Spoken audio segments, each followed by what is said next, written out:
Hello and welcome back to another episode of You Want to Do What. Today we've got Bashir Suleiman on and he's the head of content. Hi Bashir. Hiya, how you doing, Daniel? Yeah, good mate. Good to have you on. Yeah, great to be on. I've just had a quick look over the podcast, and I seen obviously you had Shuaib on there recently, if I pronounce his name Yeah. correctly. And yeah, I actually watched that. That was my first time like having access to your podcast, and yeah, I thought it'd be nice to jump on as well. Very cool. Yeah, we're really excited to chat. And do you want to tell everyone a bit about what you do? Yeah, so at the minute, it's been muddled up a little bit because of where the company is. It's sort of like it's launched recently and it's on a transitional area. So currently, I'm focusing on content creation, um, particularly short form video across Instagram Reels and TikTok. What we're trying to do is we're trying to give out as much educational content in the forms that these platforms want it, which is short form video at the minute. So we're trying to master that, and we're trying to put it out as much as we can and help as many people as we can. So social media is your your baby. Yeah. So how did you get started in it then? So I suppose it all starts at uni. Doing your marketing degree. I had an idea that I wanted to do that prior to uni anyway. In fact, before uni, I wanted to get an apprenticeship in digital marketing because I know that in that field of work, it's the practical experience that's going to lead the way and stand you out. So I wanted to get that, but I quickly found out that a lot of employers were hiring 25-year-olds with like 3 years experience on like £3 an hour. So I think it was a bit more of a budget one, that like a budget strategy, as opposed to someone that's actually keen to bring fresh fresh student out of college and try and develop them. So or at least the ones that I had were all, and I understood it, from a business standpoint. Like if I was a business manager and I've got student fresh out of college, or 25-year-old man who's done SEO for 3 years, it's a no-brainer. So I did understand it. I just stopped wasting time on it and decided to go the other way. So I went and got myself a degree with a placement year in it, and it was actually the same people I'm working with now were the ones from the placement year. So it worked out nicely, to be fair. Sure. And what's the company you're working for? What do they actually specialize in? So at the minute, there's a company which has got two businesses underneath it. So you've got, or I should say, not the same company, but it's the same team organising Sure. two businesses. One of them's a student discount app called Stuni App. So that one's, it's what it says on the tin. It brings students discounts. It's got loads of other. It's turned into a bit of a platform as well, like a lifestyle platform. It's got a jobs board on it for students. It's got demand a deal where students can, request deals, and we'll try and go and get it for them. Mm. And it's got all sorts of other things as well within the platform, like accommodation and stuff like that. On the other side, we've got the agency, which is Real Buzz Media, recently launched in, I believe, July.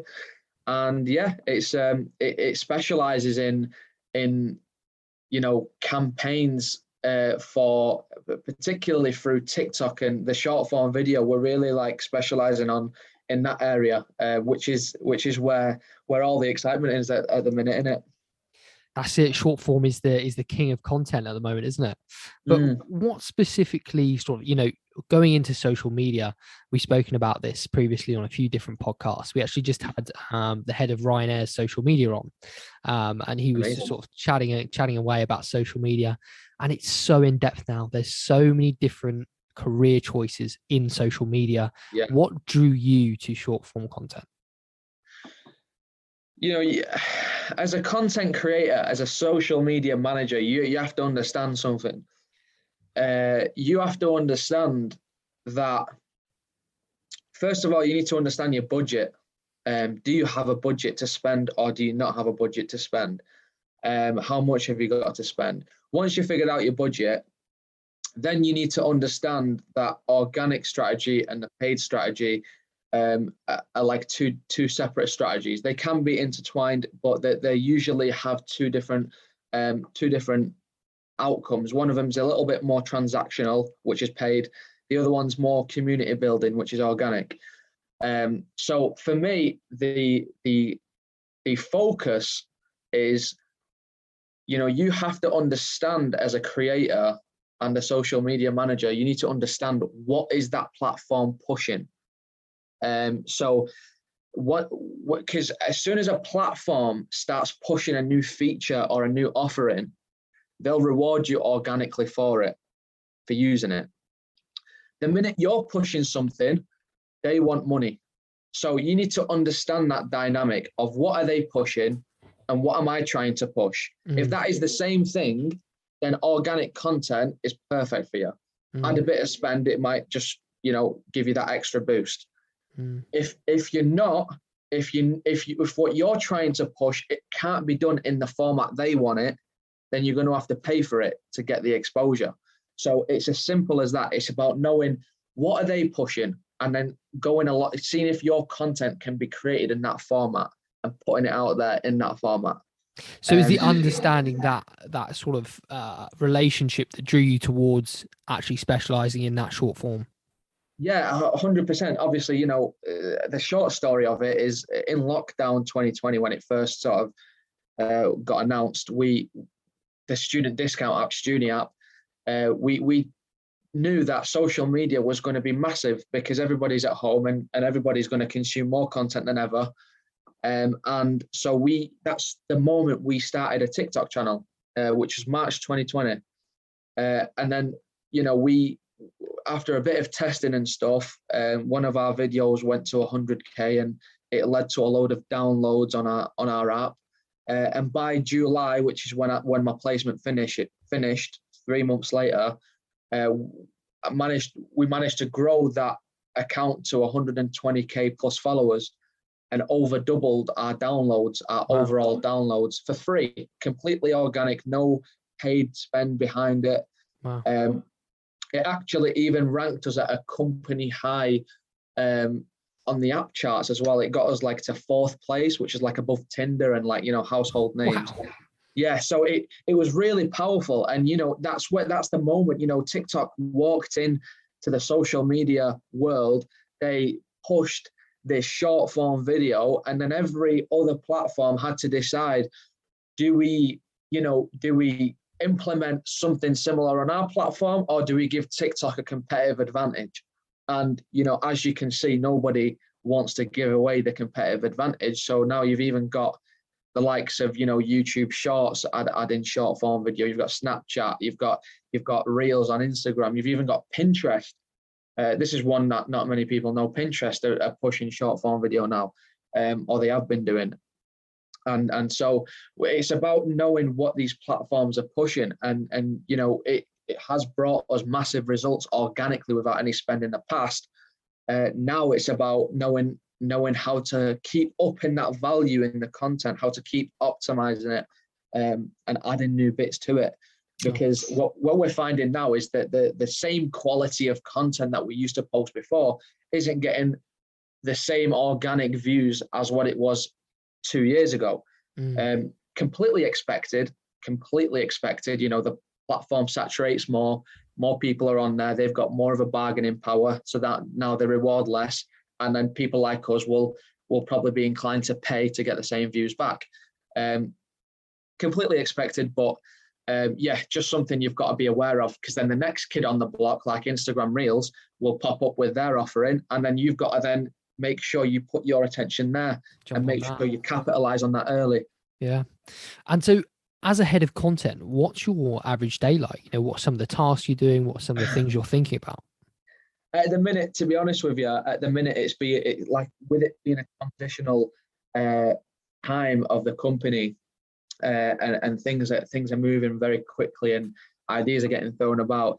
The day-to-day isn't always similar, but the areas that do get repeated will be, the creative process, your research, create, post, or draft at least. and you just keep that keeps going every day.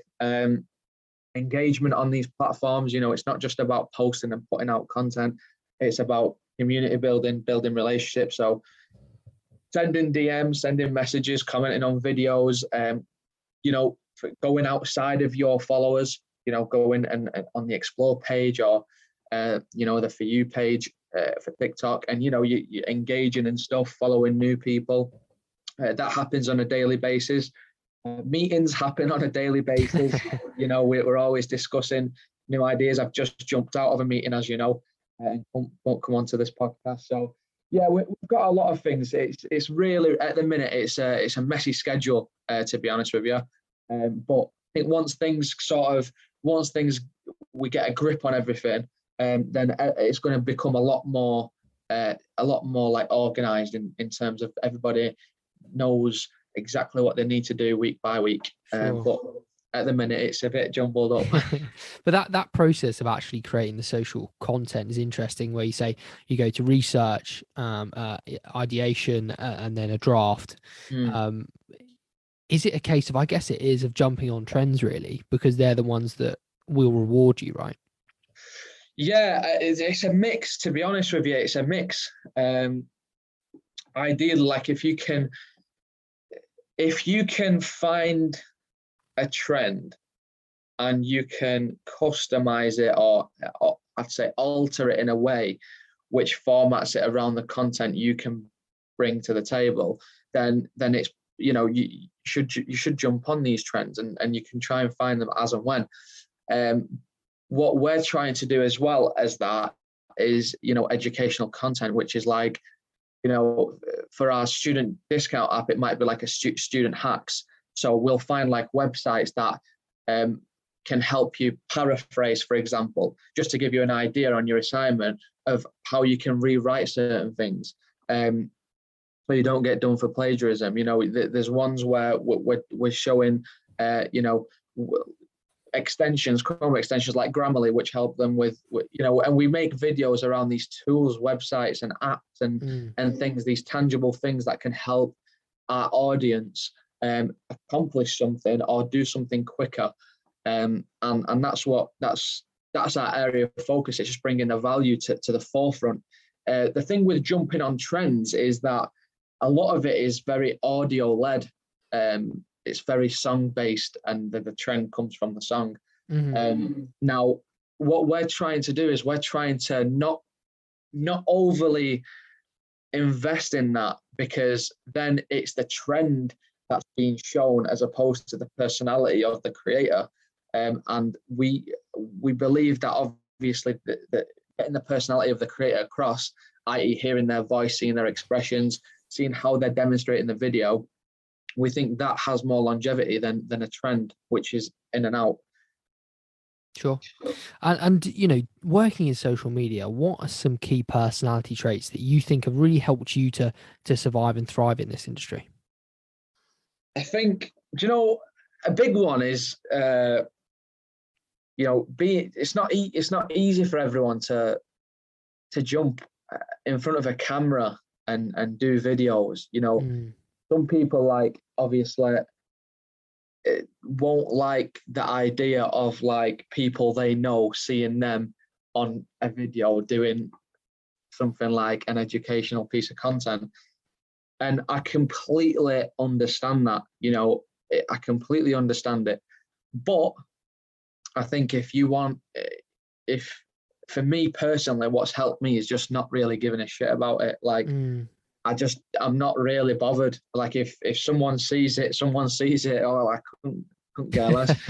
And to be fair, a lot of people like that, a lot of, like, I'm quite happy to banter about it as well. Do you know what I mean? I'm not like, just being a bit lighthearted, I think sometimes can help. It can take you a long way. It's not taking everything too serious. Like, you can hop on a video, you can hop on a podcast, and like I said to you, obviously this is audio only, but I've got my camera on just so you can see me, just so you can interact with me, just you personally. Yeah.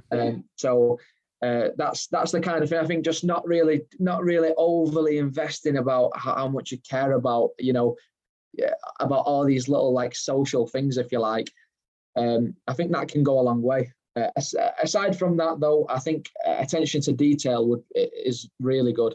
For example, when I'm analyzing content, which is what I did for when I grew TikTok, when I grew Student App on TikTok in the first place, I analyzed a lot of good creators with, great channels, high followings.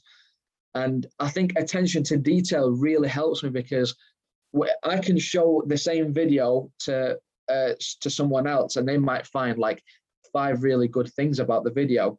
But I've noticed that sometimes I can pick up a lot more. I can pick up like 10 to 15 things, and some of them will be only very tiny detail things, like, I'll give you an example. For example, they'll use pronouns, you, they'll involve, they'll point at the camera, for example, things like that. I'll notice all the tiny little things. And sometimes that helps me, because the more I can be aware of, the more I can bring into my content, so the quicker I can improve. So for me, attention to detail and not really giving a shit really helps. And for you, this is a personal one. What's been the biggest positive you've got out of working within social media? I think this is a massive one, and I think this, you don't actually have to be in social media to get it, but it really, really helps if you are. So I'll give you the backstory of it. I worked at Student App, went back to my final year of uni, completed that without any employment, just wanted to focus on that and maintain the first, which I got in second year. So I did my degree for the third year, finished that, then obviously it's time to get a job again.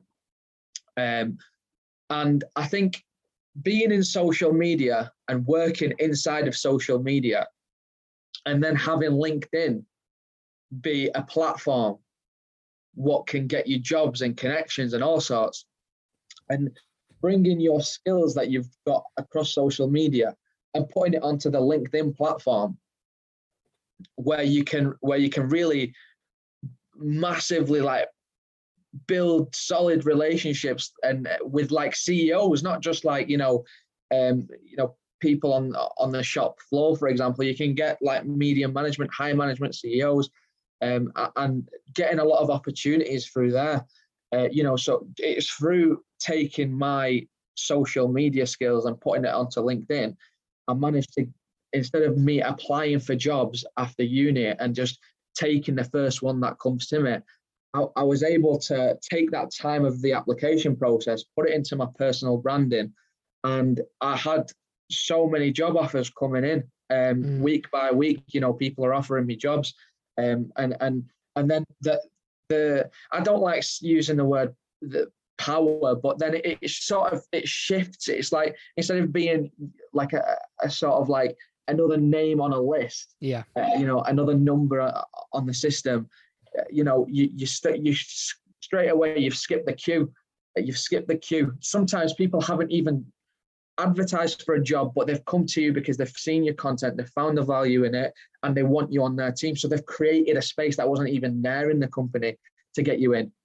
So I think the biggest thing that comes out of social media for me personally is the ability to get other opportunities by bringing them skills onto LinkedIn and building a personal brand. Definitely. And on the flip side of that, what's something that's maybe less positive about working in social media? Good question. There's a few, to be honest with you. My biggest one is you're staring at screens all day. It's not a good thing. In fact, I've actually got blue light glasses that I wear. I've left them in the office. I'm working from home at the minute because I've recently been in a car accident, so I can't commute at the minute. But the blue light glasses can help, but you are drained at the end of it. People, although you are sat in a desk, you're sat on a desk and in an office or whatever, people underestimate how mentally draining it can be to actually create content and do a million things at once all the time, and engage and do the tedious tasks that you need to do. And sometimes it's the negative really comes in, because if I go on my social, for example, on Snapchat, when people trying to, talk to me like friends and stuff, I've got a build-up of messages that I'm not answering. The reason I'm not answering it is because I'm working in social media all day. By the time I've finished, I don't really want to go on social media, if that makes any sense. Yeah, no, definitely. And what would be something that's probably not in the job description, but you have to deal with anyway? So much. To be honest with you, there's a lot. I was actually brought into Real Buzz Media to actually do the LinkedIn. That was my initial offering. I was supposed to come in and take care of certain personal brands, and get the company profiles active and stuff like that. That was what I was coming in for. However, it's been altered into a head of content role where I'm actually focusing more on, our existing channels of like, TikTok and Reels and stuff like that. So at the minute, a lot of what I'm doing is actually not on the job spec, but it's not a negative thing whatsoever. It's just something that it's just priority. You've got to know your priority as a business. I think one of the biggest things you've got to be when you start a new job is or not even starting it, when you're in a job, any job, is you need to try and be flexible. There's always going to be elements of your job you enjoy. There's always going to be elements of your job you don't enjoy so much. But the thing that you need to understand is you need to understand where the priority is for the business. Wherever that priority is, you've got to do your best. And Jordan, who's the CEO, he manages me. He's a bit of a mentor to me as well. He always explains it like a football, like in football terms. You've got your manager, let's say Jurgen Klopp. He brings Milner on, for example, for Liverpool, and wherever they get told to play, they'll have to go there and do the best. They're not arguing back, going, well, I'm not a full back, I'm a midfielder or whatever. Like you just get put where you get put, and you've got to do your best. And it's as simple as that. And the same way applies in business. You are in a team the same way you're in a team in football or any sport.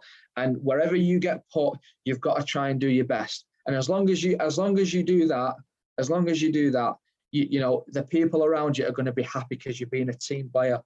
And I think you've got to be a team player when you're working, period. Definitely. And to round this off, would you still go into the industry knowing everything you know now? 100%, yeah, 100%. It's not. If I wanted to be out of the industry, I could get out of it anytime before now, anytime now, and in the future. But it's not something. It's not something that I think is a negative. It's a lot of people have started putting a bit of a stigma on social media, but I think a lot of the negatives can be addressed on social media.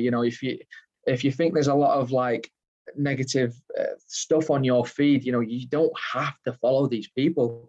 You don't have to follow these accounts. You can filter your feed. Like, it's so nice. It's actually, I'll bring this up actually. It's nice being on LinkedIn, for example, because when I was focusing a lot more on LinkedIn on a day-to-day, I was learning a lot from all these creators, as well as I'm probably, I know a lot of people message me saying, oh, I looked at your post and I really like this. And I was thinking about that, and it sparks conversations, but I'm also learning on the platform. Same happens on TikTok, because I'm following these like marketing tip channels, and I'm finding concepts and ideas, and I'm putting them I'm learning a lot from them as well.